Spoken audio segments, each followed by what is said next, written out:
Bonjour. Aujourd'hui, nous allons voir comment les cartes de bâton s'associent au fou. L'as de bâton, c'est toujours un nouveau départ excitant. Associé au fou, allez-y, lancez-vous dans cette nouvelle aventure. Ça peut représenter une nouvelle étape. N'oubliez pas que l'as de bâton est plus transitoire que les pentacles, donc ça peut être aussi une nouvelle étape dans un projet. Et les cartes vous disent, vas-y, il est temps de passer à l'étape suivante. 2 de bâton, même phénomène, c'est un appel à passer à l'action. Dans l'as de bâton, par exemple, vous avez conçu un projet. Dans le 2 de bâton, avec le fou, il est temps de le mettre en œuvre. Il y a l'idée de se mettre en mouvement avec le 2 de bâton. 3 de bâton, il s'agit de viser loin, de passer à l'étape qui vous rapprochera de vos rêves, qui vous rapprochera de vos objectifs. Là, vous êtes encouragé par les cartes à aller de l'avant, à vraiment passer à l'action de manière rapide et extrêmement ciblée. Il y a une notion de ciblage dans le 3 de bâton qu'il n'y a pas forcément dans le 2 de bâton. 4 de bâton, c'est l'harmonie avec les autres. Donc ici, les cartes, elles vous conseillent de vous investir dans l'harmonie, de vous investir dans l'harmonie avec votre environnement. C'est un appel très clair à faire corps avec les personnes qui vous entourent, à vous investir dans des projets en commun, dans des collaborations, dans des dynamiques de relations harmonieuses. 5 de bâton, alors là, c'est plus guerrier. C'est une association que j'aime bien, 5 de bâton et fou, parce qu'il y a l'idée de se lancer dans la bataille. C'est vas-y, et jette-y toutes tes forces. Surtout quand le 5 de bâton est avant le fou. Il y a l'idée de jette toutes tes forces dans ce nouveau départ, jette toutes tes forces dans la bataille. Quand le 5 de bâton vient après, c'est plus pour vous prévenir que ce nouveau départ va s'accompagner justement de bataille, qu'il va falloir batailler pour imposer ce nouveau départ. Le 6 de bâton, là on a un nouveau départ qui est placé sous le signe de la victoire. Que la carte soit avant ou après, soit vous partez gagnant si elle est avant, soit vous vous dirigez vers une victoire si elle est après le fou. Donc dans les deux sens, elle est positive.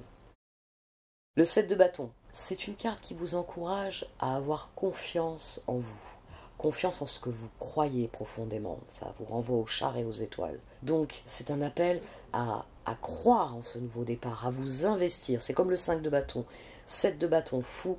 Investissez-vous dans ce nouveau départ. Allez-y, faites confiance, prenez les rênes, allez en direction des étoiles.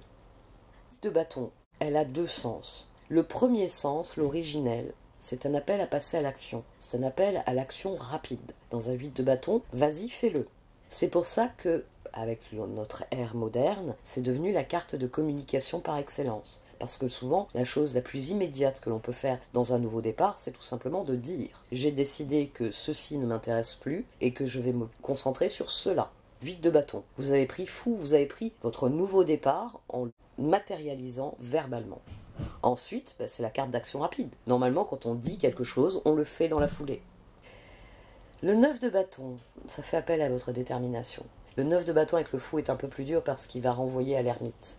C'est un appel à vous accrocher, y aller. Il y a fondamentalement ici un nouveau départ, forcément, c'est le fou. Mais avec le 9 de bâton, il y a l'idée de fournir un effort. Parce qu'il faut aligner les choses sur le chemin que l'on sait devoir prendre.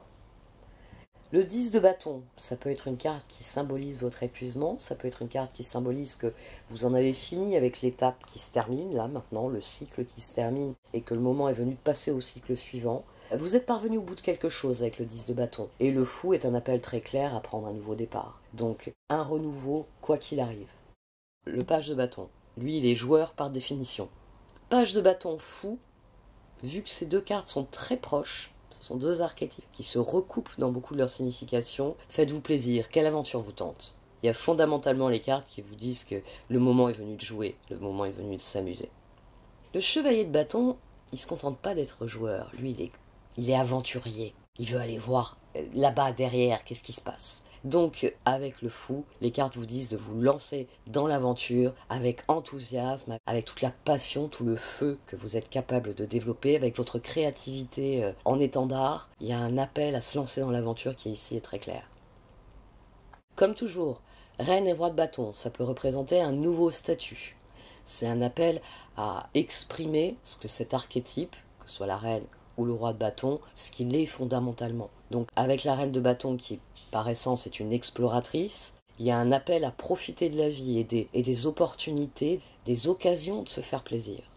Reine de bâton fou, allez-y explorer tous vos plaisirs, toutes vos passions. Roi de bâton, alors lui c'est le bon vivant. il lance des projets, il s'éclate à faire ses projets, puis surtout, il s'éclate à organiser la grande fête de lancement du projet, la grande fête de clôture du projet, et toutes les fêtes entrent. C'est vraiment le bon vivant, c'est le meilleur pote, par définition, bien souvent. Donc là encore, il y a un appel à profiter de la vie. Ça peut être un appel aussi à la concorde. Le roi de bâton, il aime rassembler les gens autour de lui. Donc, roi de bâton fou, ça peut être un appel à vous comporter comme un roi de bâton, c'est-à-dire à vous lancer dans des projets, à être un bon camarade et à profiter de la vie sous tous ses aspects. C'est des cartes qui sont toujours extrêmement positives avec le fou, forcément, puisque elles vous disent que le moment est venu de vous lancer dans une nouvelle aventure. C'est vraiment le point commun des 4 figures de bâton quand vous les trouvez avec le fou. Il y a un appel à aller vous faire plaisir, à aller vous amuser, rigoler un bon coup. Bon, c'était une très belle suite. Vous me direz ce que vous en penserez. À bientôt.